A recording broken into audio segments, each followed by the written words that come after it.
IVM। भाई हम हिंदुस्तानियों को बतियाना बड़ा पसंद है। बंगाली में अड्डा, उड़िया में खोट्टी, कन्नड़ा में हरटे और हिंदी में पुलियाबाजी। इस कला के लिए हमारी हर भाषा में एक शब्द है। तो प्रणय और मैं तो अक्सर मिलकर पुलियाबाजी करते ही रहते हैं। हमने सोचा कि आपको भी इसमें शामिल कर लिया जाए। तो आइए प्रणय और सौरभ के साथ करते हैं पुलियाबाजी।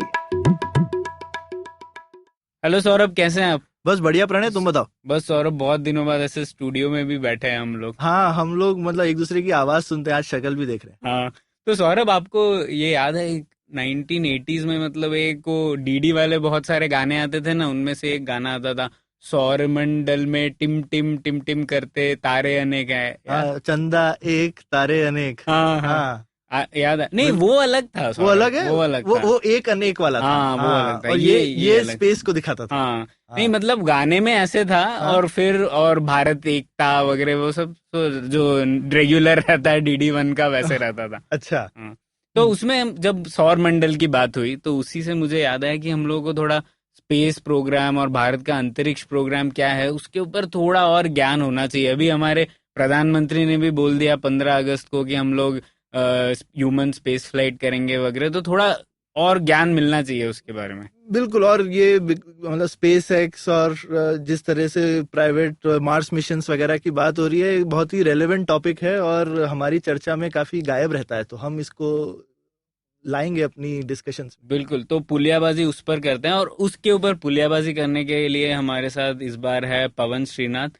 पवन मेरे कोलीग है तक्षशिला इंस्टीट्यूशन में और एकदम हरफन मौला इंसान है। वो बहुत सारी चीजें करते हैं, बायोटेक्नोलॉजिस्ट है, फिर अभी रिसर्चर हैं और फिर स्पेस प्रोग्राम पर भी रिसर्च कर चुके हैं।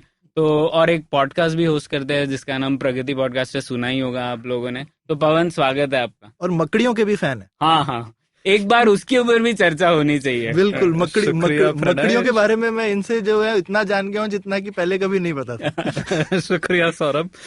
इसमें तो मैं ये कहना चाहता हूँ, तो मैं बहुत सारे चीज करता था। बहुत सारे चीज मैंने 6 महीने के लिए, 1 साल के लिए किया है। जो मैं कंटिन्यूअसली कर रहा हूँ वो अलग बात है। और पर एक करेक्शन है, मैं एक पॉडकास्ट नहीं, अभी इस हफ्ते से 2 पॉडकास्ट का को होस्ट हूँ। दूसरा तो मैं कनाडा में तले हरटे कनाडा पॉडकास्ट। तो तले हरटे का आइडिया तो आपके पुलियाबाजी जैसा ही है। तो अच्छी बात है, पुलियाबाजी जो है दूसरे लोगों के लिए एग्जाम्पल बन रहा है। मैं बहुत खुश हो रहा हूँ जब लोग आपको कॉपी करने लगे, यानी यू हैव रीच्ड समवेयर। पर तले हरटे तो बहुत पुरानी फ्रेज है कन्नड़ा में। पुलियाबाजी तो कुछ आपने इन्वेंट किया ना। हम थोड़े इनोवेटिव लोग हैं ना, अभी क्या करें। तो पुराने मुद्दे पर आते हैं। तो सबसे पहली बात ये पवन, सबसे पहले सबसे इम्पोर्टेंट बात करते हैं, ठीक है? अब जब हम अंतरिक्ष प्रोग्राम के बारे में बात ही कर रहे हैं तो सबसे पहले तो लोग कहते हैं कि यार ये भारत अपना इतना गरीब देश है, अभी भी 20% लोग गरीब हैं, तो हम लोग क्यों अंतरिक्ष के बारे में बात करें? ये तो पैसा व्यर्थ कर रहे हैं हम लोग। ऐसे हर साल लोग बात करते हैं। तो उनके बारे में आप क्या कहना चाहेंगे? पहले तो हमें ये बताइए। तो ये जो डिबेट है, हम क्यों अंतरिक्ष में जा रहे हैं, हम क्यों स्पेस प्रोग्राम में खर्च कर रहे हैं, जब धरती पर इतने सारे प्रॉब्लम्स हैं, हमारे देश में इतने सारे प्रॉब्लम्स हैं, ये तो यूनिवर्सल प्रॉब्लम है। अच्छा, तो अमेरिका में भी होता है ये? अमेरिका में भी हुआ है।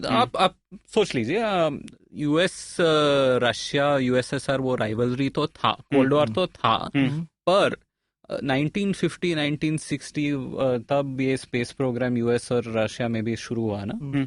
तब अमेरिका में क्या हो रहा था? तब सिविल राइट्स मूवमेंट्स हो रहे थे। मार्टिन लूथर किंग मार्च कर रहे थे वॉशिंगटन DC पर।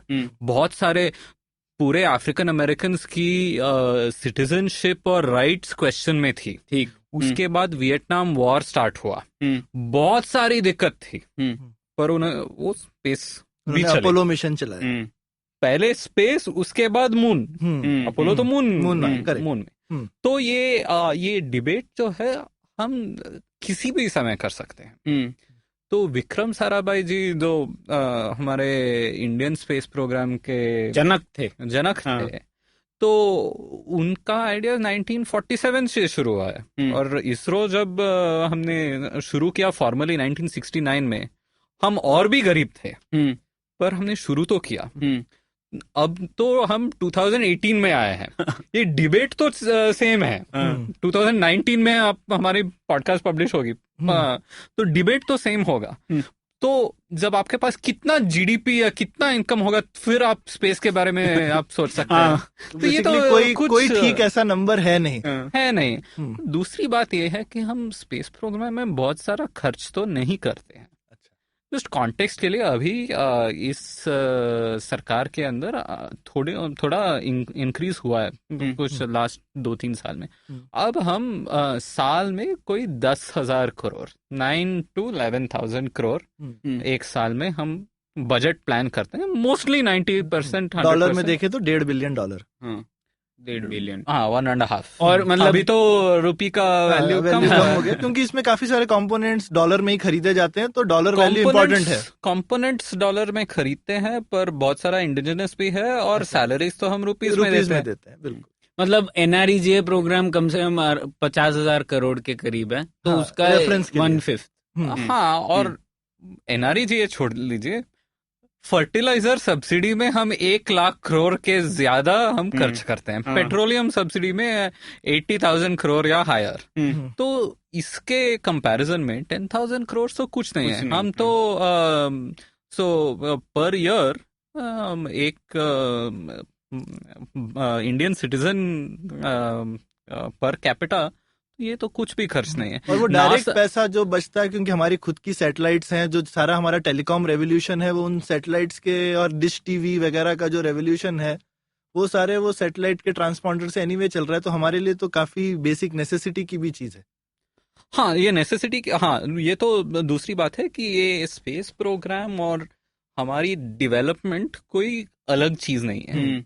एक्चुअली हम डिफेंस के बारे में भी ऐसे ही बात करते हैं, वो भी अलग गलत है, क्योंकि आपको बेसिक सिक्योरिटी नहीं है तो कुछ नहीं डेवलपमेंट होगा। स्पेस ऐसा नहीं है, पर स्पेस टेक्नोलॉजी हम पूरा telecommunication, TV broadcasting, basic remote sensing, सब हम स्पेस से ही मिलता है। हमारा सारा वेदर रिपोर्टिंग वगैरह, जो कि बहुत अच्छा नहीं है, लेकिन डेटा तो है, हम उस पे मॉडलिंग ही तो इम्प्रूव करना है। डेटा तो हमारा खुद का है। तो हमारा ढंग क्वेश्चन है कि कितना हम इस पे खर्च कर सकते हैं, और हमारा जीपीएस भी है खुद का, उसके बारे में बात करेंगे। ये जीपीएस है या लोकल पीएस है? लोकल ही है, रीजनल जीपीएस, तो ग्लोबल नहीं है। ग्लोबल नहीं, ठीक है। तो काफी लोग रीजनल करते हैं, चाइना का भी रीजनल है भाई। हाँ, तो उसके बारे में बाद में बात कर सकते हैं। तो ये डेवलपमेंट से अलग नहीं है। तो ये बहुत ही इम्पोर्टेंट है समझने के लिए।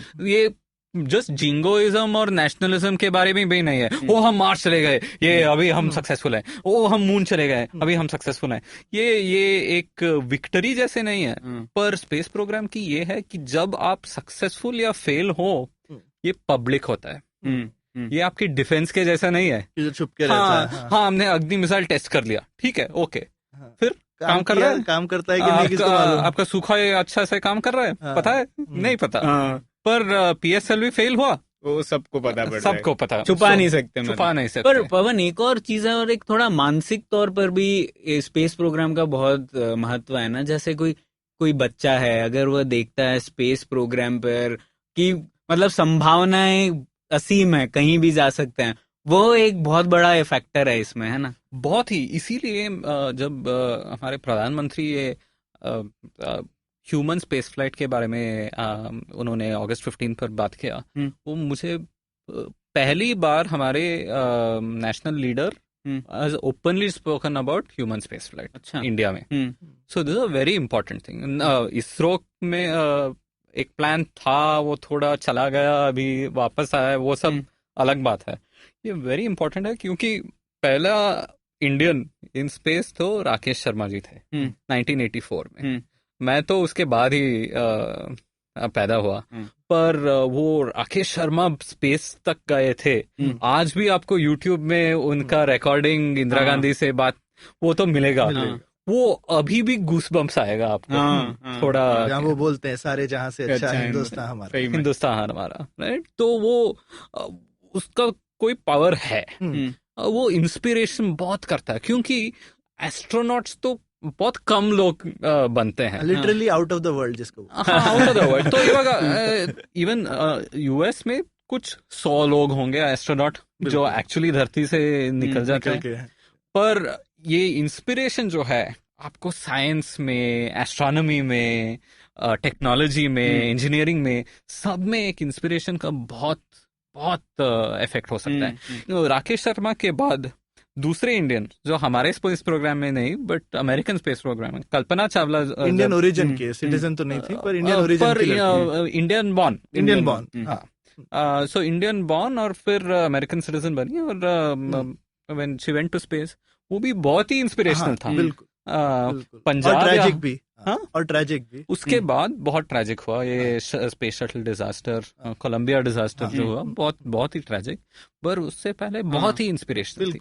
तो मुझे ये ह्यूमन स्पेस फ्लाइट एक हर जेनरेशन को इंस्पायर कर सकता है। तो अभी हम 2022 में एक और बार इसरो कर सकती है, तो ये बहुत ही बड़ी बात है। और मुझे क्या एक और चीज लगती है ना प्रणय, मुझे लगता है कि जब हम स्पेस की बात करते हैं तो हमारी खुद की सीमाएं खुल जाती हैं। वरना हम लोग एक तरीके की होती है कि भाई यही जगह है, इसी में मिल बांट के खाना है, तो अब इसमें लड़ाई कर लो, मेरा हिस्सा कितना होगा। जैसे ही इंसान स्पेस के बारे में सोचने लगता है तो तंगी की जो मानसिकता है वो चली जाती है, और आपको और तंगी की मानसिकता जो है वो आपको सिर्फ नीचे ले जाती है, और स्पेस की मानसिकता आपको हर तरह से ऊपर ले जाती है। वाह, आप तो इसमें एकदम आपने तो फिलोसॉफिकल बात कर दी मेरे को ऐसा, और ये फिलोसॉफिकल चीज है बिल्कुल। और बढ़िया, इसी बात पर ये नील डिग्रास टायसन, आपको पता है ना, वो एस्ट्रोफिजिसिस्ट न्यूयॉर्क से, वही ऐसे ही लाइन इंग्लिश में कहते हैं, if you are only looking at problems down here and you will never look up, how will you ever figure out the problems to what is down here? So वो inspiration, that opening up of the mind, अब तो हमारी दुनिया ऐसे है कि दुनिया में बहुत सारा एक्सप्लोरेशन लेफ्ट नहीं है। कुछ 100 या 200 साल पहले लोग कि भाई नॉर्थ पोल आपने पहली बार देखा, साउथ पोल पहली बार देखा, एवरेस्ट पहली बार देखा, बहुत कुछ दुनिया में ही बहुत कुछ पहली बार देखा गया। उससे पहले नया कॉन्टिनेंट यूरोपियंस ने डिस्कवर किया, वो सब हुआ था। अब तो डीप सी में बहुत सारे हैं अभी डिस्कवर कर रहे हैं, वो तो आप छोड़ देंगे तो हम ऊपर ही देखना है। बिल्कुल सही है। तो बिल्कुल एक प्रेरणा स्रोत है, और एक आपने बोला जो फिलोसॉफिकल चीज है, मानसिकता भी बदलने वाली बात है ये। ठीक है, तो ये तो अब समझ में आ गया। अब मैं तो कन्विंस हूँ, वैसे मैं पहले से था पर मैं और कन्विंस हो गया आपसे सुन के इस बारे में। अब हम लोग बात करते हैं भारत के अंतरिक्ष प्रोग्राम की। तो पवन, आप बता रहे थे कि भारत में भी डेवलपमेंट और स्पेस प्रोग्राम ऐसे अलग नहीं है, और ये जुड़े हुए थे शुरू से ही। तो कुछ बताइए ना, शुरुआत कैसे हुई और विक्रम साराभाई ने क्या किया, कैसा था ये प्रोसेस? तो शुरुआत तो बहुत सारे पॉइंट्स है। एक तो मैं कह सकता हूँ कि इंडिया में रॉकेट्स, स्पेस प्रोग्राम छोड़ दिया, रॉकेट्स तो हम मैसूर और मराठा आर्मीज यूज कर रहे थे उनके वॉरफेयर में। तो वो चाइनीज रॉकेट्स लेके उनको एक वेपन बनाया उन्होंने, मेटल केसिंग और रॉड डाल के, वो एक वेपन ऑफ खेओस। वो रॉकेट में वो तलवार भी डालते थे। तो रॉकेट लॉन्च होके फिर लैंड होने के पहले फुल स्पिन करके, फुल खेओस डाल के, तो ये कैनन और गन पाउडर से बहुत अलग था। This was weapon of chaos, target नहीं। तो ऐसा भगदड़ मचा दे। हाँ, तो इसके बाद में विलियम कॉन्ग्रीव जो है, कॉन्ग्रीव रॉकेट बनाया उन्होंने। उस कॉन्ग्रीव रॉकेट का मेंशन अमेरिकन नेशनल एंथम में भी है, द रेड रॉकेट्स ग्लेयर। अच्छा, तो एक भारतीय लिंक है इसमें, इस रॉकेट टीपू सुल्तान का रेड रॉकेट भारत। हाँ, टीपू सुल्तान वो भी कंटेस्ट है, नहीं मराठा लोग भी यूज करते थे। वो भी करते थे। तो ये रॉकेट टेक्नोलॉजी टिप्पू सुल्तान और उनके पिताजी हैदर अली, उन्होंने और भी थोड़ा डेवलपमेंट किया। ये मैसूर रीजन में किया। करेक्ट। तो वो तो सिर्फ सुल्तान थे। लोग जो ये कर रहे थे वो तो इंजीनियर थे। हाँ, उस जमाने के इंजीनियर, आर्टिजान कुछ तो थे। तो वो एक थोड़ा सेमी प्राचीन हिस्ट्री है।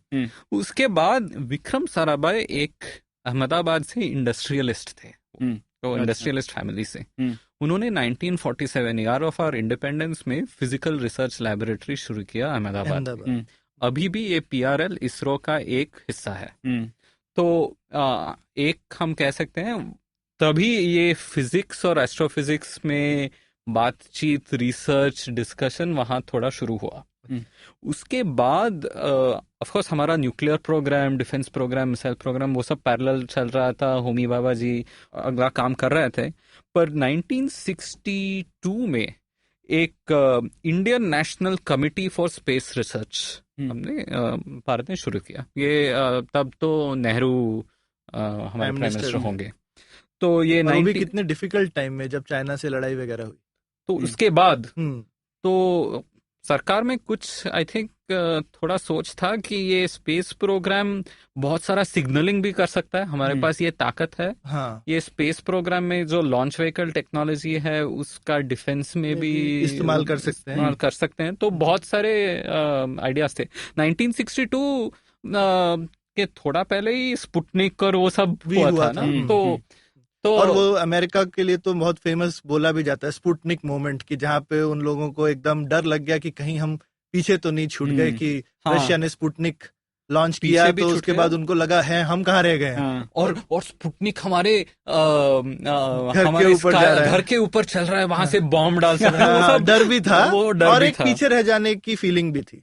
हाँ, तो इसी समय हम एटलीस्ट ये थर्ड वर्ल्ड की लीडर की एस्पिरेशन तो थी हमारी। हाँ, तो यहाँ ये रशिया अमेरिका कर रहा है तो बाकी दुनिया में कौन ये लीड लेगा? हिंदुस्तान। और हिंदुस्तान ने लीड लिया, चाइना ने भी लिया, हिंदुस्तान ने बहुत सारा लीड लिया। तो 1962 में एक कमिटी शुरू हुआ। 1969 में ISRO, Indian space research organisation, formally setup हुआ। अच्छा।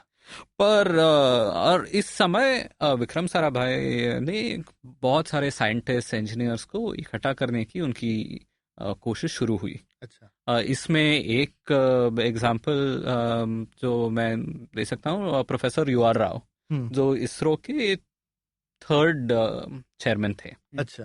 तो वो यहाँ कर्नाटका से है, कोस्टल कर्नाटका से, पर वो यूनिवर्सिटी ऑफ टेक्सास में असिस्टेंट प्रोफेसर काम मिला था उनको। अच्छा। उस समय 1950-60s में। अच्छा। विक्रम साराभाई ने उनको उस समय परसुएट किया, नहीं आप इंडिया वापस आ जाइए, क्योंकि यहाँ पर आप कुछ नया कर सकते हैं।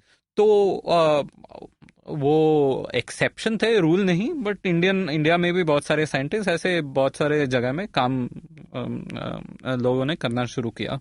और 1963 एक इम्पॉर्टेंट ईयर है, क्योंकि तब त्रिवेंद्रम के पास थुम्बा जो है, आपको थुम्बा साउंडिंग रॉकेट कहीं सुना होगा आपने, ये एक साउंडिंग रॉकेट लॉन्च हुआ।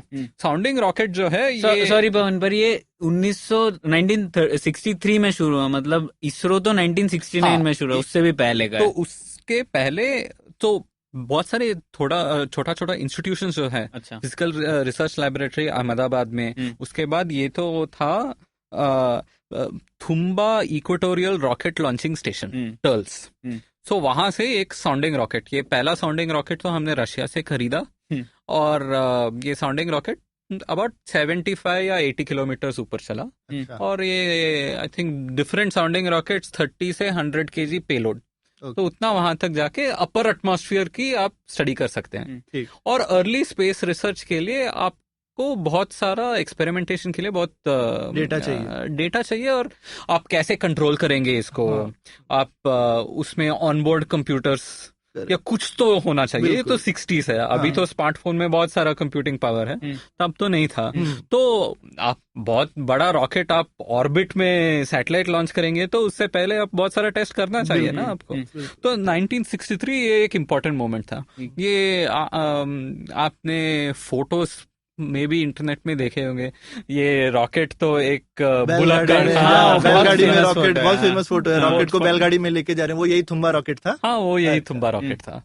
और उसके बाद भी ऐसे बहुत सारे रॉकेट। नहीं पवन, मुझे लगता है वो एप्पल वाला था, बुलॉक कार्ट वाला। और एक और था फोटो जो जिसमें ना ऐसे साइकिल पे लेकर जा रहे हैं, वो शायद थुम्बा वाला, शायद। पर ऐसे तो हमें याद रखना चाहिए कि ऐसे कंडीशंस में भी हमारा एम्बिशन उतना था। तो 2019 में हमारा एम्बिशन कितना होना चाहिए? तो ये हमें ध्यान रखना चाहिए। ठीक है। तो इसके बाद एक बहुत बड़ा घटना हुई इसमें कि 1971 में विक्रम साराभाई जी की मौत हो गई। एक्सीडेंट हो गया था प्लेन क्रैश में। या प्लेन क्रैश में। So this was a big hit because he वो बिग लीडर, विजनरी थे। तो तब क्या करें लोग? तो ये 1971 में आप सोचिए इंडिया में और क्या क्या हो रहा था 1971 में। तो इस समय जो सेकंड चेयरमैन, तो यही इंस्टीट्यूशनलाइजेशन के बारे में हम बहुत सारा बात करते हैं ना। एक तो इंडिविजुअल होता है, पर हम कैसे इंस्टीट्यूशन बना सकते हैं। तो the second chairman was doctor Satish Dhawan, और वो भी बहुत बड़ा नाम है। वो IISc के डायरेक्टर थे। तो उनको आई थिंक सरकार ने अप्रोच किया कि आप ऐसा घटना हो गई, आप प्लीज ले लीजिए। उन्होंने हाँ कहा, पर 2 कंडीशन उन्होंने इम्पोज किया। अच्छा। एक कंडीशन था, ठीक है मैं इसरो का चेयरमैन बनूंगा, पर मैं IISc डायरेक्टर नहीं रिलिंक्विश करूंगा, दोनों पोस्ट रखूंगा। अच्छा। दूसरा उनका कंडीशन था, इसरो का हेडक्वार्टर्स बैंगलोर में होना चाहिए। अच्छा। तो ये 1970s में एक उनका आइडिया था कि ये इसरो, ये जो टेक्निकल एंडेवर है वो दिल्ली से थोड़ा दूर रहना चाहिए। और उसका यूनिवर्सिटीज के साथ में ज्यादा लिंक होना चाहिए रिसर्च में। ये नहीं है कि उसको एक अलग इंस्टीट्यूट में बंद करके रख दिया जाए। हाँ, और दिल्ली से दूर, क्योंकि ये स्पेस प्रोग्राम जो है ये लॉन्ग टर्म प्रोजेक्ट है। एक आपको पॉलिटिकल साइकिल से नहीं चलना चाहिए। एक लॉन्च व्हीकल चाहिए तो आप 5 साल डेवलपमेंट, 10 साल डेवलपमेंट होना चाहिए। एक सैटेलाइट का उतना, आप पॉलिटिक्स में आप फंस गए तो खत्म हुआ। तो इसीलिए इसरो चेयरमैन, इसरो के अंदर से साइंटिस्ट और एडमिनिस्ट्रेटर्स आते हैं, IAS ऑफिसर नहीं बनते। तो इसरो स्पेस सेक्रेटरी अलग है। तो IAS का इंटरफेरेंस, तो ये एक आइलैंड जैसा बना, एक रिंग फेंस्ड प्लेस। तो इसीलिए कंपेयर टू से DRDO और अलग ऑर्गेनाइजेशन, इसरो का सक्सेस और भी बहुत है। और उसमें पवन, मुझे लगता है होमी भाभा का भी बहुत बड़ा योगदान है, क्योंकि होमी पहले ये न्यूक्लियर प्रोग्राम पहले स्थापित हो चुका था। और जो किताब है उसमें भी मैंने पढ़ा, डॉक्टर UR राव की किताब है, India rise as a space power. उसमें उन्होंने बोला था कि विक्रम साराभाई मिलते हैं होमी भाभा जी से। अच्छा। और वो होमी भाभा बताते हैं उन्हें कि ये मॉडल फॉलो करो, न्यूक्लियर एस्टेब्लिशमेंट जैसे हमने स्थापित किया है वैसे ही लाइन पर करना चाहिए उससे। तो वो शायद एक एक्सपीरियंस था जिसे इसरो ने भी फॉलो किया। और ये बहुत ही इम्पोर्टेंट है कि इंडिया बहुत बड़ा देश है, तो you must have multiple centres, बिल्कुल, जहाँ पर एक्सेलेंस है। और इसरो अभी भी अहमदाबाद में फिजिकल रिसर्च लैबोरेटरी स्टिल है। मुझे अभी याद नहीं आता है विक्रम साराभाई स्पेस सेंटर कहाँ पर है, वो भी अलग है। तिरुवनंतपुरम में, त्रिवेंद्रम में तुम्बा ये टर्ल्स, वो विक्रम साराभाई स्पेस सेंटर श्रीहरिकोटा में लॉन्च होता है। अभी दूसरा लॉन्च पैड भी हम सोच रहे हैं कहाँ से कर सकते हैं। तो ये डिसेंट्रलाइज्ड, ये भारत की कहानी है, ये सिर्फ दिल्ली की नहीं। एक्चुअली दिल्ली की इसमें मिनिमल रोल है, सिर्फ पैसे देने तक है। वो अच्छी बात है, ऐसा ही होना ही चाहिए। हाँ, ऐसा ही होना चाहिए। तो ये तो स्टार्ट हुआ, पर 1971 में ये टेक ओवर हुआ। तब UR राव ये पहला प्रोजेक्ट के डायरेक्टर थे। तो पहले हमने आर्यभट्टा सैटेलाइट लॉन्च किया रशियन लॉन्च व्हीकल से। और उसके बाद 1980 समय पर हमारा पहला सैटेलाइट लॉन्च व्हीकल रेडी हुआ, SLV, satellite launch vehicle, complex नहीं। तो ये पहला सक्सेसफुल लॉन्च अराउंड 1980 हुआ। तब ये रोहिणी सैटेलाइट लॉन्च हुआ, तो याद होगा। तो ये सैटेलाइट लॉन्च व्हीकल ये बहुत ही एक इम्पोर्टेंट टेक्नोलॉजी था, डेवलपमेंट। और उसके बाद हम बहुत आगे आ चुके हैं। उसके बाद हमारा PSLV, polar satellite launch vehicle, हमने तैयारी की। इनसैट सीरीज ऑफ सैटेलाइट्स हमने लॉन्च किया, IRS सीरीज ऑफ सैटेलाइट्स, अभी IRNSS, इन सब के बारे में हम बात कर सकते हैं। हम अब तो प्राइवेट सैटेलाइट्स, फॉरेन सैटेलाइट्स सब भी लॉन्च करते हैं। और 2006 या 7 में हमने चंद्रयान किया, फिर मंगलयान। तो अभी the ambition of ISRO slowly बढ़ रहा है। मेरी ओपिनियन यह है कि और भी बढ़ना चाहिए। पवन के हिसाब से उनकी मतलब महत्वाकांक्षा अभी भी छोटी है, बहुत ही छोटी है। वो हम लोग बात करेंगे। पर पवन, इसमें मुझे एक और बात करनी थी कि जो आपने बताया लिंक था डेवलपमेंट और स्पेस प्रोग्राम का, और मैंने वो किताब में पढ़ा कि विक्रम साराभाई ने भी जब कन्विंस कर रहे थे लोगों को कि स्पेस प्रोग्राम करना है, तो हमेशा उनका पिच यही था कि हम जो भी कर रहे हैं वो भारत के विकास के लिए कर रहे हैं। जो भी आज हम लोग करेंगे, पैसा आप डालेंगे, उसका आपको कुछ ना कुछ रिटर्न मिलेगा। मतलब हम ऐसे नहीं कर रहे हैं कि वो सिर्फ रिसर्च के लिए कर रहे हैं, उसका कुछ आपको फायदा होगा। शायद वो कन्विंसिंग के लिए जरूरी था, जरूरी था।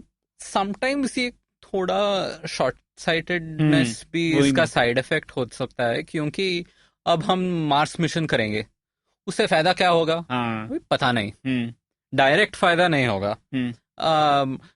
ह्यूमन स्पेस फ्लाइट, आप 10,000 करोड़ इंडियंस को स्पेस में जाने के लिए 10,000 लोग खर्च करेंगे, तो उसमें आप बहुत सारा रिसर्च कर सकते हैं, बहुत सारा रिमोट सेंसिंग, ऐसे बहुत सारे एप्लीकेशंस कर सकते हैं। पर फिर भी ये इम्पोर्टेंट है 3-4 चीज के लिए। एक तो टेक्नोलॉजी डेवलपमेंट कैपेसिटी चाहिए, क्योंकि हम ये मार्स ऑर्बिटर मिशन वर्ल्ड से ही कुछ 6 मिनट्स या 8 मिनट्स डिस्टेंस पे है। हम अभी मैसेज सेंड करेंगे तो उतना समय लगेगा। तो how much independent management that satellite can do और that orbiter can do is very important. तो एंड उस लॉन्ग रेंज पे हम कैसे कम्युनिकेट कर सकते हैं, वो सब वेरी क्रिटिकल टेक्नोलॉजी है। तो वो सब हमें बनाना है, नहीं तो खरीद के इंडिजिनाइज करना है, उसका कैपेसिटी डेवलप करना है। तो ये क्रिटिकल टेक्नोलॉजी है। भारत में जो अभी जस्ट पार्शियली हुआ है कि स्पिन ऑफ्स इफेक्ट कितना है वो मिनिमल है। एक तो डिफेंस स्पिन ऑफ है, तो आपने सैटेलाइट लॉन्च व्हीकल तैयारी किया, वो सेम टेक्नोलॉजी आप अग्नि या पृथ्वी या मिसाइल में यूज कर सकते हैं, वो तो ऑब्वियस है। सेम कंट्रोल सिस्टम्स में भी यही, जो आप स्पेस प्रोग्राम के जो एक्सट्रीम कंडीशंस हैं, उस कंडीशंस में आप जो सॉफ्टवेयर या हार्डवेयर सिस्टम्स जो बनाते हैं, बहुत सारे जगह में आप उपयोग कर सकते हैं। एक उदाहरण दे सकता हूं कि यूएस की मार्स मिशन, उसमें एक टेक्नोलॉजी था, वो मार्स रोवर है ना यूएस का, नासा का, उस मार्स रोवर में एक सॉइल सेंसर था। तो मार्स के सॉइल सेंस करके उसमें डेटा लगा। तो वो कंपनी जिसने वो डेवलप किया, वो उनको बहुत पैसा मिला, क्योंकि मार्स को जाना है ना, तो हाई कैपिटल कॉस्ट मिला उनको। उसके बाद वो मच चीपर सेंसर्स बनाने लगे जो अमेरिकन एग्रीकल्चर में यूज कर सकते हैं। अरे वाह। तो ऐसे इंडिया में थोड़ा हुआ है, क्योंकि इसरो सिर्फ इसरो नहीं करता, एल&टी भी थोड़ा इसरो के लिए काम करता है। बहुत सारे छोटे मोटे कंपनीज प्लास्टिक्स या मटेरियल्स में हो, फ्यूल में हो, नहीं तो हाई ग्रेड स्टील, जो ये स्पेस ग्रेड स्टील बहुत ही हाई एंड टेक्नोलॉजी है, ये हमारे बर्तन वाले स्टील नहीं है वो। तो वो सब टेक्नोलॉजी हमने स्लोली प्राइवेटाइज करने की कोई शुरुआत हुई है, वो बहुत ही कर सकते हैं। अच्छा, एक और इसमें दिलचस्प बात है, हम लोग सौरभ हमेशा बात करते हैं विचारों की आवाजाही की कितना महत्व है। तो वैसे ही मैं ये स्पेस प्रोग्राम में भी था ना पवन की, हमारे जो पहले जनरेशन के साइंटिस्ट थे वो अमेरिका से भी पढ़कर आए थे और थोड़ा ज्ञान वहां से भी मिला था, जबकि हम लोगों का रशिया के साथ तो बहुत तगड़ा नाता था इसमें, क्योंकि टेक्नोलॉजी उधर से मिल रही थी। तो दोनों देशों से हम लोगों का थोड़ा नाता था, जिससे स्पेस प्रोग्राम को हाँ और है। पर थोड़ा क्या हुआ कि ये 1997 में जब हमने न्यूक्लियर टेस्ट की, बहुत सारा टेक्नोलॉजी एम्बार्गो हुआ, सैंक्शंस हुए इंडिया पे। और उससे पहले भी हमारा बिग पार्टनर यूएसएसआर तो गायब हो गया 89 में। तो इस पीरियड में और कहीं भी ये इसरो थोड़ा आइसोलेटेड ऑर्गेनाइजेशन हो गया, वेरी इंसुलर। वो 25 to 30 ईयर ओल्ड में एंट्री लेवल आप जॉब वहां पर इंजीनियर या साइंटिस्ट ऐसे इफ यू ज्वाइन, वो लाइफ के लिए रह सकते हैं। लेटरल हायरिंग वगैरह बहुत मतलब कर सकते हैं, पर कम होती है। हाँ, वो कम हो गई है। तो आप प्रोफेसर यूआर राव को देखते हैं, वो तो लैटरल हायर थे। बिल्कुल। तो ऐसे हम अभी देखिए नासा का बजट कम हो रहा है। आई मीन यूएस में बहुत सारे प्रॉब्लम्स थे, उनकी बजट कम हो रही थी, बहुत सारे इंडियंस थे। हमारे लिए अपॉर्चुनिटी है कि हम उनको हायर कर सकते हैं। अपॉर्चुनिटी था, अब हमने कितना अभी वेस्ट कर लिया है, यही एक बड़ी बात है। क्योंकि अब प्राइवेट सेक्टर स्पेस में जो है यूएस और ऑस्ट्रेलिया और अलग देश में बहुत बढ़ रहा है। तो इस समय टैलेंट इज मोर डिफिकल्ट। तो अभी पोचिंग भी होगा, यहाँ पर आपको पेंशन मिलेगा, साइंटिस्ट को लाइक लाइफ करियर मिलेगा, पर अपॉर्चुनिटी बहुत सारे जगह में है। तो कैसे अच्छा टैलेंट हम ला सकते हैं? एंड टैलेंट के लिए कंपटीशन बहुत अच्छा है ना, ओपननेस बहुत अच्छा है। ये इंसुलर और जब हम ये अपॉर्चुनिटी की बात करते हैं पवन, तो मैं ये भी पूछना चाहता था अभी, मतलब ठीक है हम ह्यूमन स्पेस फ्लाइट की बात कर रहे हैं, ठीक है ये तो 60 से रशिया वाले ने तो तब से किया हुआ है और सब किया है। अभी एलन मस्क वगैरह मार्स पे जाने की बात करते हैं सब। तो ये हमारे ऐसे छोटे छोटे एम्बिशन है क्या कि हम बस इतना हिंदुस्तान में कभी कोई ये सब अमेरिका में और हॉलीवुड की पिक्चरों में और उन्हीं की कहानियों में चीज दिखती है, हिंदुस्तान में कभी कोई नहीं सोचता कि हमें भी जाना है मार्स में? नहीं, यहीं पर भी था। और मार्स और स्पेस में जैसे कैसे लॉज होंगे, प्रॉपर्टी राइट्स होंगे, वो सब इंडिया में भी कॉन्वर्सेशन था। अच्छा। तो अच्छा, ये तो कॉन्स्टिट्यूएंट असेंबली में मैंने भी एक बार देखा है कि उन्होंने फाइनली कॉन्स्टिट्यूशन में नहीं आया, पर उन्होंने ये डिस्कस किया था कि ये डाले या ना डाले। हाँ, वो तो 1947 और 1950 हाँ, मतलब उस टाइम पे भी पॉलिटिशियंस ने ये डिस्कस किया था कि क्या हम अपने कॉन्स्टिट्यूशन में कुछ स्पेस का रेगुलेशन भी डाले, क्योंकि हम तो जाएंगे ही कल। उन्होंने तो सोचा बस हम करने ही वाले हैं ये। तो उस समय तो एक भी सैटेलाइट लॉन्च नहीं हुआ था दुनिया में, भी नहीं लॉन्च हुआ था, और तब भी उन्होंने उनकी दूरदर्शिता थी। तो वो फोरसाइट और फारसाइट थी पहले थी। हाँ, अब कितना है वो मुझे नहीं पता। क्योंकि उसके बाद एक एग्जांपल देना चाहता हूँ। प्रणय और मैं लास्ट ईयर हम बहुत ही लकी थे कि प्रोफेसर यूआर राव जो है इस साल 2018 में वो देहांत हुए। पर उससे पहले हम कुछ 2-3 घंटे के लिए उनसे मिले थे और उनसे बात किया था कि हम इंडिया में क्या सोच है और क्या सोच थी। तो उन्होंने कहा तो वो 70s या 80s में Arthur C Clarke science fiction author जो है ना, तो उनके साथ उन्होंने कॉन्फ्रेंस पेपर बनाने की शुरू की। अच्छा। जिन्होंने जिसमें वो डिस्कस कर रहे थे कि मार्स एक्सप्लोरेशन कैसे करेंगे और मार्स एक्सप्लोरेशन जब करेंगे वहां पर राइट्स कैसे होंगे। अच्छा। तो अभी क्या आई मीन कुछ ब्रीफ में मैं जो कह सकता हूँ कि अब हम अंटार्कटिका में एक सेट ऑफ लॉज है हमारा। हाँ। कि अंटार्कटिका कोई देश ओन नहीं कर सकता। हाँ, आप रिसर्च स्टेशन डाल सकते हैं पर आप वहां पर लैंड ओन नहीं कर सकते। वहां पर आप ड्रिल करके पेट्रोल भी नहीं निकाल सकते, वो आपकी हक नहीं है। हाँ। पर स्पेस में तो यही लॉज थोड़ा डाल दिया। तो स्पेस में भी आप व्हीकल तो लॉन्च कर सकते हैं, एक्सप्लोरेशन तो कर सकते हैं और कुछ नहीं कर सकते। सरकारें नहीं कर सकती, कोई भी नहीं कर सकते। ऐसा है? नहीं, तो उसका थोड़ा चेंज हुआ। अच्छा।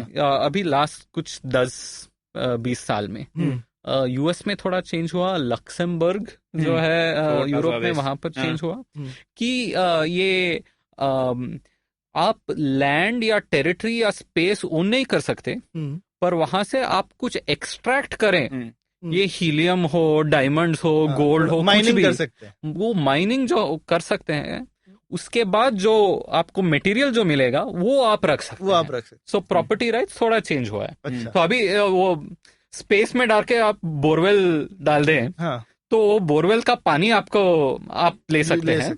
अब वो जमीन नहीं शायद कोई नहीं जाएगा, पर शायद सोना लेने के लिए चले जाए लोग। पर even tritium, helium, rare earth metals वगैरह के लिए तो बहुत अच्छा है। तो इसमें एक बात मैं कहना चाहता हूँ कि ये कॉमिक बुक ऑथर हैं, SMBC कॉमिक्स आपने पढ़ा होगा। सो उसका जैक वीनर स्मिथ, बहुत अच्छा बुक उन्होंने लिखा है, सूनिश। अच्छा। About 10 technologies and how they जो आने वाली है। हाँ, जो आने वाली है। सो स्पेस के बारे में थोड़ा बात कर सकते हैं। मेन ये स्पेस इकोनॉमी, वो अंतरिक्ष में और हमारे सोलर सिस्टम में जो मिनरल्स वो सब हैं, वो अर्थ में लाने के उसका इकोनॉमिक्स कभी भी अच्छा नहीं होगा। अच्छा नहीं है। अच्छा। कोई उसका जो कॉस्ट है, हम ड्रिल करके हम अभी 10 किलोमीटर के नीचे हम धरती के अंदर नहीं जाते हैं। उससे अच्छा और ज्यादा अंदर चले जाए तो ज्यादा सस्ता 20 किलोमीटर चले जाएंगे तो वो मिलेगा ही।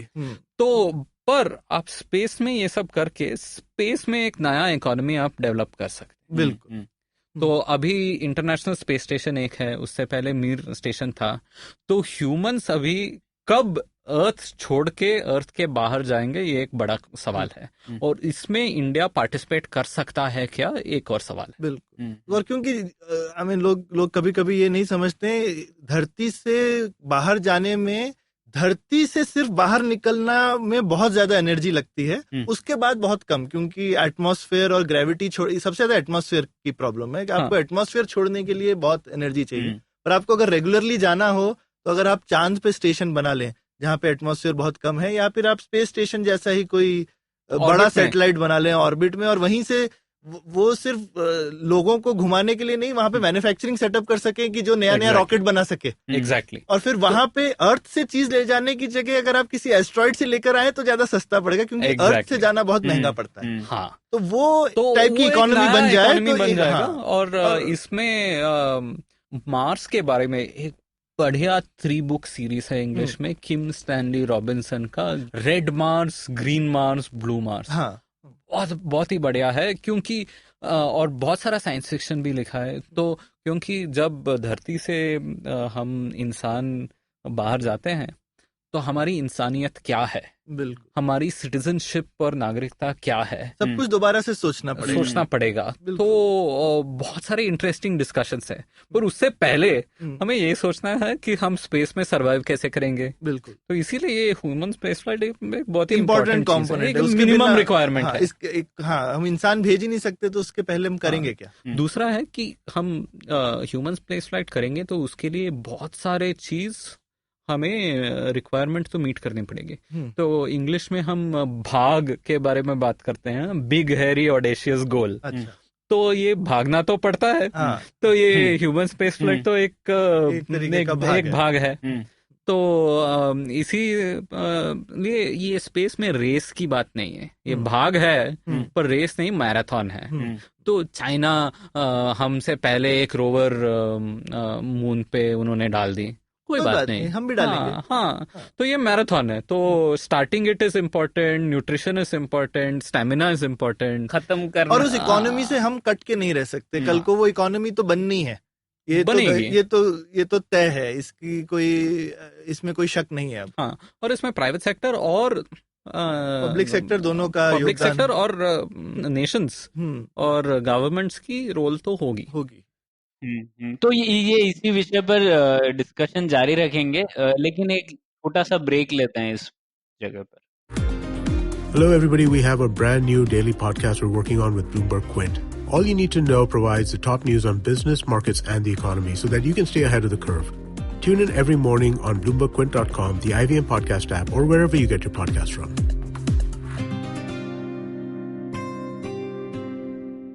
इससे पहले कि आप लोगों ने बहुत दिलचस्प डिस्कशन किया है, पर आप लोगों ने कुछ वर्ड यूज किए, रोवर, और आप सैटेलाइट लॉन्च व्हीकल के बारे में भी बात कर रहे थे।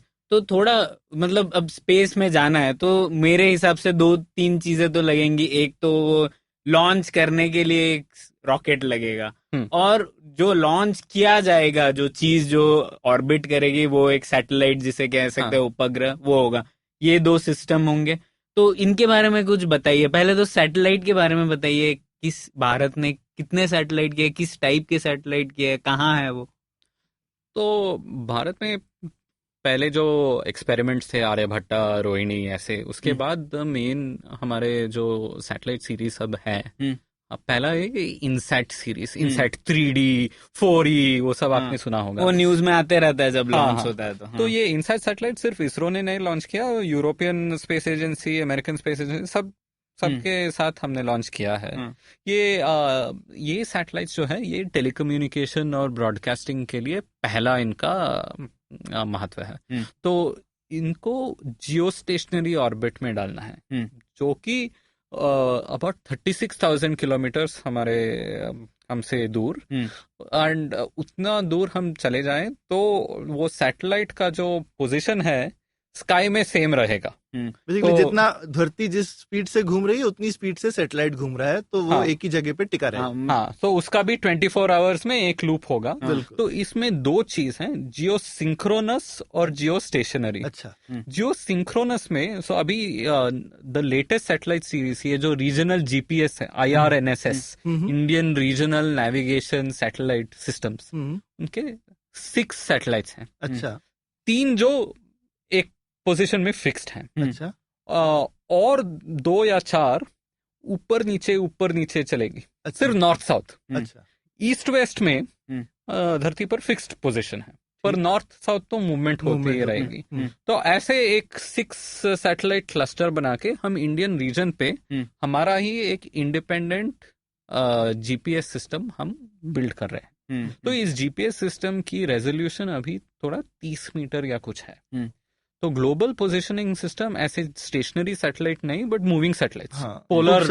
तो वो एक ऑर्बिट के लिए 1 घंटा या 1.5 घंटा ऐसा लेकर, तो वो सैटेलाइट्स और भी बहुत करीब होते हैं। सो ये तो लो अर्थ ऑर्बिट हम कहते हैं। और जो करीब वाले सैटेलाइट होंगे, अगर वो थोड़े एटमॉस्फेयर के पास हैं तो जल्दी खराब भी हो जाते होंगे। वो है, बट एटमॉस्फेयर तो हम 100 किलोमीटर के अंदर खत्म हो जाता है। अच्छा। तो ये लो अर्थ ऑर्बिट जो है, ये polar satellite launch vehicle, polar orbital satellites कहते हैं। अच्छा। इसीलिए हमारा लॉन्च व्हीकल भी पोलर सैटेलाइट लॉन्च व्हीकल, क्योंकि वो जब वो स्पिन करते हैं, वो पोल्स के ऊपर स्पिन करते हैं। हाँ। तो आप एक स्पिन में वो मे बी मडगास्कर, इंडिया और जापान के ऊपर जाते हैं। हाँ, क्योंकि जब वो स्पिन कर रहा है तभी अर्थ भी स्पिन कर रही है। नेक्स्ट पास में वो ऑस्ट्रेलिया, कैलिफोर्निया और नॉर्थ पोल के ऊपर जाता है। तीसरे स्पिन पे ऐसे टर्न करके तो एक दिन में पूरा दुनिया वो स्कैन कर सकते कर सकता है वो। बहुत अच्छा। तो ये जीपीएस जो है हमारा ग्लोबल अमेरिकन सिस्टम ये है।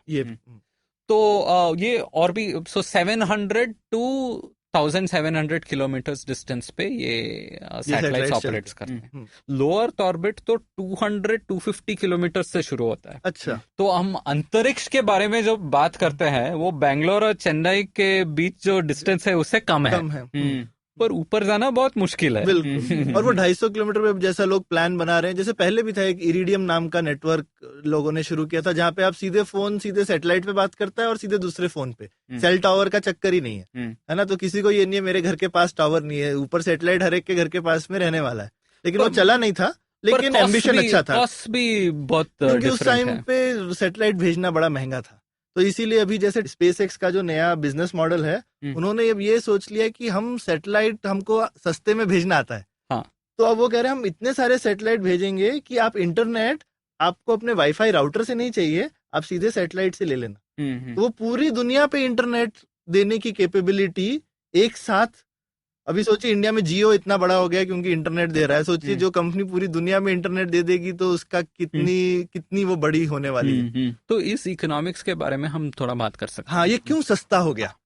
तो अभी आप न्यूज़पेपर पढ़ लेंगे तो बहुत लोग ऐसे ही एक स्टेटमेंट डालेंगे, ISRO's space program is one of the most cost effective in the world. हाँ। ये सब बुलशिट है। हाँ, जैसे हमने वो बोला था कि हम मार्स गए थे तो ऑटो से सस्ता पर किलोमीटर था। 450 करोड़ ग्रेविटी मूवी से कम दाम में हमने असली व्हीकल मार्स में पहुंचा दिया। जो सही बात थी, पर नहीं, वो गलत बात है। पर आप पहले कि आप इसमें डिस्कस करें, पहले मैं बताना चाहता हूँ, तो उपग्रह के बारे में आपने बता दिया। अब हम लोग जो बात कर रहे हैं वो रॉकेट टेक्नोलॉजी की है ना, रॉकेट को पहुंचाना है। ये सैटेलाइट्स में ये इनसैट जो है वो जियो स्टेशनरी, दूसरा IRS, इंडियन रिमोट सेंसिंग।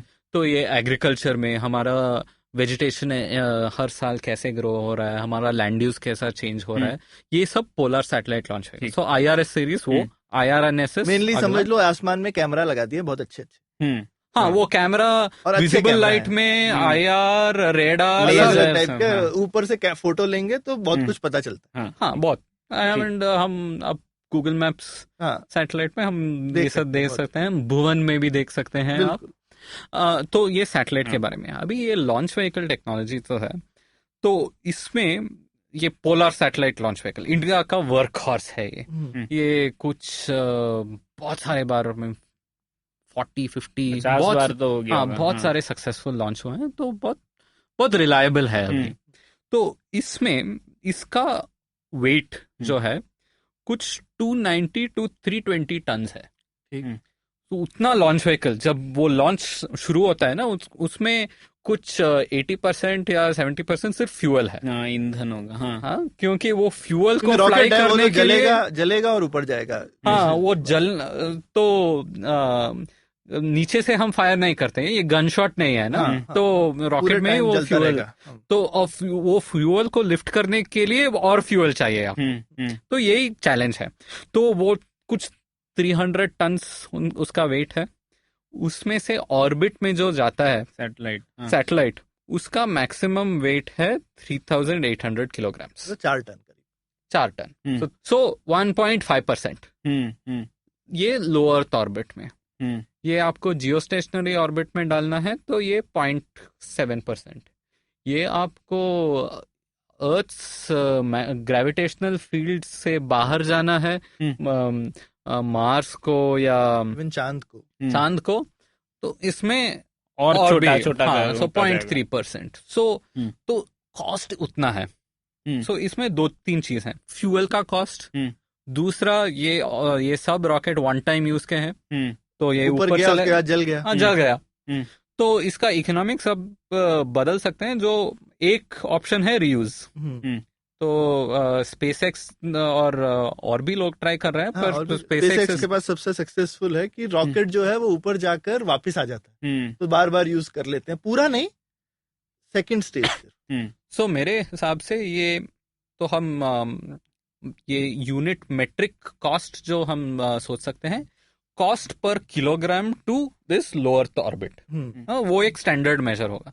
वो अभी दुनिया में कुछ अब करीब $10,000 पर किलोग्राम, 5 to 10,000 पर किलोग्राम। तो उतना कॉस्ट है। तो आप ये रीयूज करना शुरू करेंगे तो उसका कॉस्ट आप हाफ या 1/10 भी कर सकते हैं। तो यू ब्रिंग इट टू $1,000 पर किलोग्राम। तो $1,000 कितना है? सिर्फ करीबन 70-80 हजार रुपए। हाँ, बस 1 किलोग्राम के लिए। बिल्कुल। तो इस समय हमारे कंप्यूटिंग भी बहुत इम्प्रूव हो रहा है। तो इस 1 किलोग्राम की वजह से प्रणय सैटेलाइट की कॉस्ट कम हो गई है। जो ये इलेक्ट्रॉनिक्स रेवोल्यूशन हुआ है, उससे अब आप एक तो मिनिएचराइजेशन बहुत हो गया है, कर सकते तो अब जो है ये जो छोटे छोटे, अभी बीच में आया था कि जैसे इसरो ने कुछ 300 सैटेलाइट एक साथ छोड़े, 104 बस रिकॉर्ड, किसी ने और भी छोड़े, उन्होंने भी तोड़ा होगा। तो वो जो इतने सारे छोटे छोटे इसीलिए भी हो गए क्योंकि अब आप छोटे इलेक्ट्रॉनिक्स में जैसे सेलफोन में आप बहुत कुछ कर सकते हैं, वैसे ही इलेक्ट्रॉनिक्स का जो रेवोल्यूशन हुआ है, और मैं बोलूंगा इसमें सेलफोन का बहुत बड़ा हाथ है, क्योंकि वही सप्लाई चेन सब चीज को सस्ता कर रही है, और वही सप्लाई चेन सैटेलाइट के अंदर भी जा रही है। तो इसीलिए अब प्राइवेट सेक्टर में, और अभी पहली बार इंडिया से भी एक private satellite first time last month में इसी महीने दिसंबर के महीने में पहला इंडिया का प्राइवेट सैटेलाइट पहुंचा है, जिन्होंने स्पेसएक्स का लॉन्च व्हीकल यूज किया है, इंडिया का नहीं किया है। क्योंकि अभी आप अब दूध का दूध पानी का पानी होता है कि कौन सबसे सस्ता है। हिंदुस्तानी लोगों ने सबसे सस्ता तो ढूंढा होगा। तो इसमें 2-3 चीज है। ये प्लैनेट मनी इंग्लिश पॉडकास्ट जो है वो बहुत ही बढ़िया सेट ऑफ एपिसोड्स है। जब उन्होंने उनका ही एक छोटा सा सैटेलाइट लॉन्च किया ऐसे, अच्छा, तो एक्सपेरिमेंट ऐसे। तो 2-3 चीज है। वन, हमारे इसरो की जो सैटेलाइट है कॉम्पिटिटिव है अभी के लिए। और फिर द मेन चैलेंज इज कब आप शेड्यूल कर सकते हैं। क्योंकि दुनिया में ये लॉन्च व्हीकल कैपेसिटी लिमिटेड है, डिमांड तो बढ़ रही है, और ये जो छोटा सैटेलाइट आपने बोला, ये इसको क्यूब सैट कहते हैं। हाँ, एक छोटा क्यूब है, हाँ, 1 foot by 1 foot by 1 foot, ऐसा छोटा सा क्यूब। वो बाहर जाके उसमें भी थोड़ा फ्यूल होगा, थोड़ा अपना ओरिएंटेशन कैनिस्टर जैसे ओरिएंटेशन, पोजिशनिंग, और फिर वहां जाकर वो थोड़ा ओपन भी कर सकता है। तो उसमें सोलर पैनल्स वगैरह ओपन करते हैं, कुछ ओपन करके, कुछ डिश भी, क्योंकि एंटीना अगर बनाना है ठीक से, सिग्नल कैच करना है ना आपको, तो ये सब कर सकते हैं। पर सो इसमें मेन चैलेंज है वो $10,000 टू लो अर्थ ऑर्बिट पर किलोग्राम। आप 1000 पर लाएं तो पूरा इकोनॉमिक्स बदल जाएगा। तो अभी स्पेसएक्स जो कर रहा है, दो चीज कर रहा है। वन, ये रीयूज, दूसरा की maximum size. So while small satellites एक बहुत ही इंपॉर्टेंट डेवलपमेंट है, फिर भी हमें we have to send bigger things. और वो लार्ज पेलोड में ये भी आप खूब सारे स्मॉल सैटेलाइट एक साथ भेज सकते हो। वो अभी हम कुछ कर रहे हैं। पर लार्ज सैटेलाइट भेजना भी बहुत ही इम्पोर्टेंट है, क्योंकि स्पेशली टेलीकम्युनिकेशंस, ब्रॉडकास्टिंग के लिए हमें वी नीड बैंडविड्थ। तो और कल को यही चीज अगर और हमको अगर चांद पे और मार्स में चीजें भेजनी है, वो तो ये लार्ज व्हीकल ही, लॉन्च व्हीकल ही करेगा, छोटे से क्या होने वाला है। तो स्पेसएक्स ने ये एक थोड़ा स्टंट जैसे किया ना, कि उनका एक टेस्ला का कार ही ऊपर भेज दिया। वो अभी कार कहीं स्पेस में है, मार्स की तरफ चल रहा है। तो वो हम इंडिया में उसका कैपेसिटी नहीं है अभी, क्योंकि एक गाड़ी की उपयोगिता नहीं है। पर PSLV है, उसके बाद हम GSLV बना रहे हैं। GSLV में भी Mark 1, Mark 2, Mark 3। Mark 3 का अभी हमने नहीं बनाया, उसका मैक्सिमम है 10,000 kilogram to low earth orbit. अच्छा, अभी स्पेसएक्स की कैपेसिटी है वो Dragon heavy launch vehicle 40,000 plus kilograms to low earth orbit. तो देयर करंट कैपेसिटी, और फिर रीयूज भी हो रहा है। वो रीयूज फैल्कन में कर रहे हैं, ड्रैगन हैवी में अभी नहीं। पर ये रीयूज और साइज दोनों में इंडिया से बहुत आगे चल चुके हैं। तो अभी हमारा जो कॉम्पिटिटिवनेस है, एंट्रिक्स एक स्पेस कॉर्पोरेशन हमने बनाया है, थोड़ा रेवेन्यू आ रहा है, ये सब सैटेलाइट लॉन्च करते, ये कॉम्पिटिटिवनेस 10 साल में निकल सकता है हमारे हैंड से। तो इसीलिए इसरो का इन्वेस्टमेंट जो टेक्नोलॉजी में, रीयूज में 2x, 3x, 4x स्पीड में है, करना है। क्योंकि स्पेसएक्स का बेनिफिट है, नासा की टैलेंट ले रहे हैं, नासा के साथ कोलैबोरेशन कर रहे हैं, उनकी टेक्नोलॉजी ट्रांसफर हो रही है, बहुत सारा हो रहा है। तो उनका एडवांटेज पूरा ये स्पेसएक्स की सक्सेस नहीं है, अमेरिकन सक्सेस है ये बहुत। बिल्कुल। तो ऐसे हम इंडिया में क्या कर सकते हैं? इनफैक्ट काफी रूल्स ही चेंज किए उन्होंने। शुरू में नासा जो है वो स्पेसएक्स का कस्टमर बन गया ताकि वो कंपनी सस्टेन कर सके। उन्होंने बहुत कुछ किया स्पेसएक्स को सक्सेसफुल बनाने के लिए। ऐसा नहीं है कि वो अमेरिकन गवर्नमेंट से लड़ के सक्सेसफुल हुए हैं, उनके आशीर्वाद से सक्सेसफुल हो रहे हैं। अभी मुझे जो पता है, स्पेसएक्स हमारे इसरो के साथ कोई कोलैबोरेशन की कोई बात बहुत नहीं हुई है। इंडिया को भी स्पेसएक्स के माइंड में ये एक मार्केट है। तो यहाँ से सैटेलाइट लॉन्च डिमांड होगा, बिल्कुल, तो फिर उस मार्केट को वो सर्व करेंगे। तो अभी ये पहला जो हैदराबाद से सैटेलाइट लॉन्च हुआ, हैदराबाद का सैटेलाइट जो लॉन्च हुआ है, वो स्पेसएक्स के कस्टमर थे। बिल्कुल। अब हम लोग फिर से वो विवादास्पद बात पर आ जाते हैं। आप जो बोल रहे थे कि इसरो इतना किफायती नहीं है जितना कि कहा जाता है, वो चंद्रयान वाली बात ना, तो उसके बारे में थोड़ा बताइए। आपने ऐसे क्यों बोला? मंगलयान की बात ऐसा क्यों बोला आपने कि वो इतना सस्ता नहीं है? तो ये 450 करोड़ नंबर एक बजट लाइन है। वो ये आप उन सालों के इसरो की एक आउटकम बजट डॉक्यूमेंट निकलती है, उसमें बहुत सारा आउटकम नहीं डालते हैं, पर थोड़ा और डिटेल्स बताते हैं। तो एक बजट लाइन थी, 3 साल में ये 450 करोड़ उन्होंने मार्स ऑर्बिटर मिशन पे उन्होंने खर्च किया। एक और बात मैं मेंशन करना चाहता हूँ, ये मार्स ऑर्बिटर मिशन है, मंगलयान नहीं। ये मंगलयान इसरो ने इस वर्ड को यूज नहीं किया।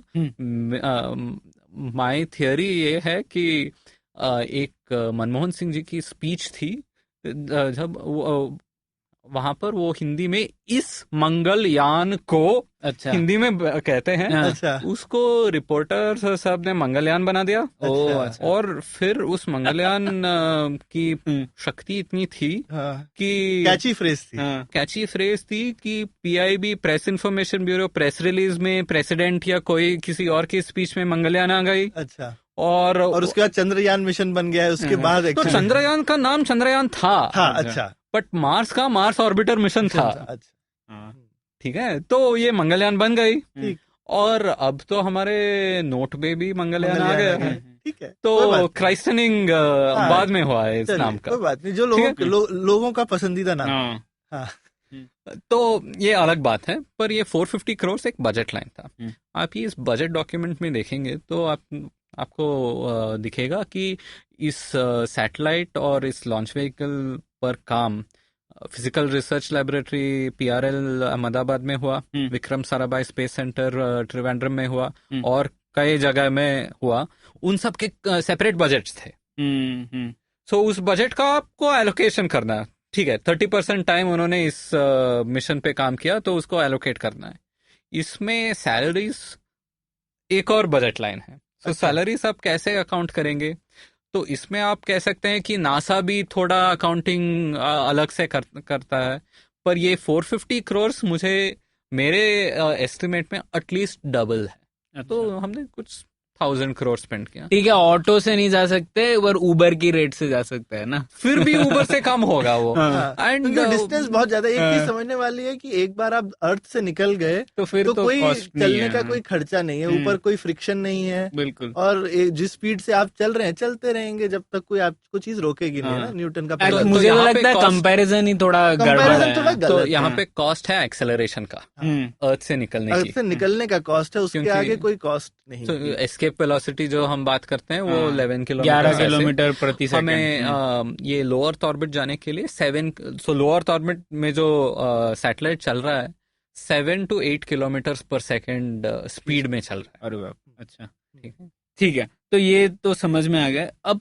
पवन, एंड में हम लोग ये बात करना चाहेंगे कि आपको क्या लगता है इस आगे आप इसरो का रोल किस तरह से देखते हैं? आपने स्पेस एक्स के बारे में बात की वगैरह, तो क्या ऐसी चीजें हैं जो आपको इसरो या भारत के स्पेस प्रोग्राम में आप देखना चाहेंगे?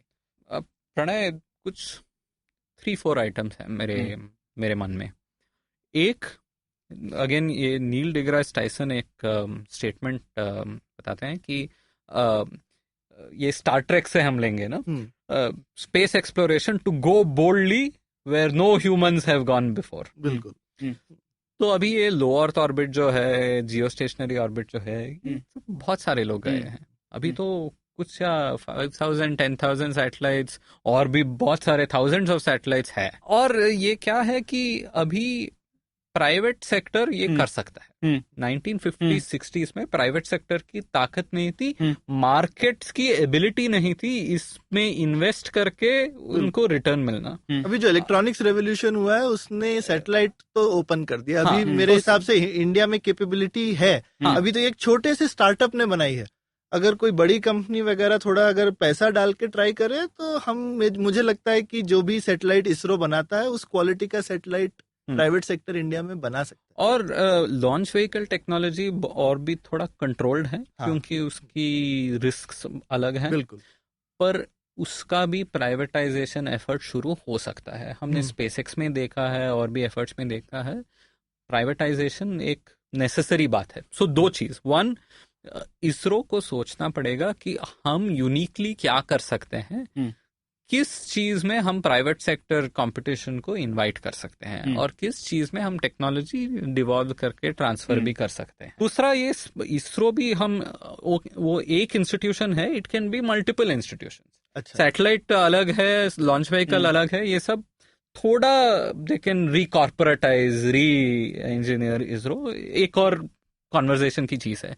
तीसरी कॉन्वर्जेशन है एफडीआई।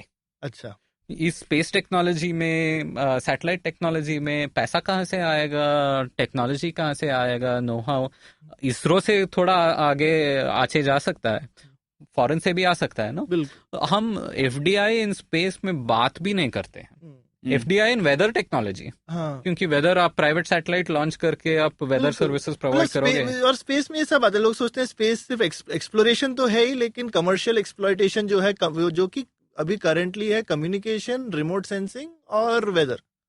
हाँ, ये 2-3 ही जो है आपके पास। रिमोट सेंसिंग हर चीज में एप्लीकेशन होंगे। बिल्कुल। एग्रीकल्चर में तो सबसे ज्यादा, जहाँ पे हम बोलते हैं हमारे यहाँ इतना डेफिसिट है। अर्बनाइजेशन में, लॉजिस्टिक्स के लिए ले लो, बहुत चीजों के लिए हमको जरूरत है इन चीजों की। तो हम तो चाहेंगे कि ज्यादा से, और ये सस्ता भी है, हर चीज अर्थ पे आप, खैर हिंदुस्तान का क्या बोले, अभी हमने ड्रोन ही बैन कर दिए थे कि ड्रोन ऊपर से जाके फोटो लें, अभी सैटेलाइट से फोटो लेने देने की बात करेंगे तो अभी हमने अभी अलाउ किया, दिसंबर में एक ड्रोन पॉलिसी है, फिर निकली है। 1 या 2 साल में हमें ये पॉलिसीज लानी पड़ेंगी। FDI, प्राइवेटाइजेशन, और जो मैक्सिमम स्पेस एक्सप्लोरेशन है, वहां पर जो मार्केट्स काम नहीं करती, प्राइवेट सेक्टर काम नहीं करती, वो इसरो करना चाहिए। ह्यूमन स्पेस फ्लाइट इसरो को करना चाहिए। मार्स में हमको हिंदुस्तान का कॉलोनी बनाना चाहिए। एब्सोल्युटली, है ना। वो कॉलोनी बाद में इंडिपेंडेंस भी डिमांड कर सकता है, वो बाद में देख लेंगे। बाद में देखेंगे। नहीं, हम हिंदुस्तान से इसलिए लोग भेजेंगे ना कि उनको हम यहीं से पापड़ और अचार भेजते रहें, ताकि उनको ठीक है। तो बहुत मजा आया पवन। अंत में आप कोई किताब रेकमेंड करना चाहेंगे हमारे श्रोताओं को, जो सुने या जो पढ़ सके भारत के स्पेस प्रोग्राम के बारे में जानने के लिए? प्रणय, इसमें प्रोफेसर UR राव की एक बुक है, इंडियाज राइज जैसे स्पेस पावर। वो एक फर्स्ट हैंड अकाउंट आपको मिलेगा इसरो के अंदर जो बैठे थे लीडरशिप में, एक्शन रोल्स में, वो उनका जर्नी कैसा था, वो एक बहुत अच्छी रीड और है। US की कोई किताब भी तो होगी जो स्पेस पॉलिसी के बारे में आपको लगता है बहुत अच्छी? किताब से पहले मेरे स्ट्रॉन्गेस्ट रिकमेंडेशन है, आप नील डिग्रास टाइसन के यूट्यूब वीडियोस पर स्टार्ट करो। उनका भी एक पॉडकास्ट है, स्टार टॉक, वहां पर भी आप स्टार्ट कर सकते हैं। किताब तो मैंने भी बहुत सारे नहीं पढ़े हैं, पर ऑनलाइन विकिपीडिया जाइए, आप हिंदी में जाइए, हिंदी में पढ़िए, इंग्लिश में पढ़िए, आपको बहुत सारा मिल जाएगा। और हम विक्रम साराभाई जी की बायोग्राफी आई थी, अमृता शाह की लिखी हुई 2007 की किताब है, वो भी एक, मतलब क्योंकि वो एक पिवटल स्टोरी है कि विक्रम साराभाई के बिना हिंदुस्तान का स्पेस इतिहास अधूरा है, तो वो भी एक बुक पढ़ सकते हैं लोग।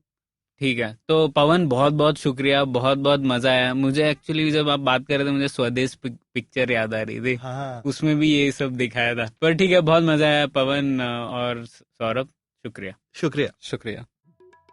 तो उम्मीद है आपको मजा आया। पुलियाबाजी में शामिल होने के लिए हमसे मिले puliyabazi@gmail.com या फिर @puliyabazi ट्विटर पर। फिर मिलेंगे अगली पुलियाबाजी।